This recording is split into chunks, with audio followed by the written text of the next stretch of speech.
Hello বন্ধুরা, আজ আমি বানিয়েছি শঙ্কর মাছের ঝাল। আমি এই মাছ প্রথমবার রান্না করলাম। তোমরা কে কে এই মাছ খেতে পছন্দ করো জানিও। কিন্তু এই মাছ রান্না করার আগে আমি মাছগুলোকে ভালো করে গরম জলে পরিষ্কার করে ধুয়ে নিয়েছি, তারপর রান্না করছি। আমি প্রথমে কড়াইতে তেল দিয়েছি, তারপর ওই মাছগুলোকে লাল লাল করে ভেজে নিয়েছি, কারণ মাছগুলো লাল লাল করে না ভাজলে ওর একটা গন্ধ থেকে যায়।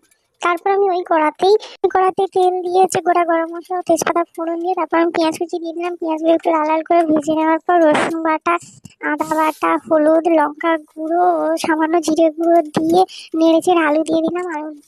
আলুটা মশলার মধ্যে একটু ভালো মতো কষিয়ে জল দিয়ে মাছ দিয়ে তারপরে পরিমাণ মতো লবণ, পরিমাণ মতো জল দিয়ে ঢাকনা দিয়ে দিয়েছিলাম। আলুটা সেদ্ধ হয়ে যাওয়ার পর আমি সামান্য গরম মশলা দিয়েছি।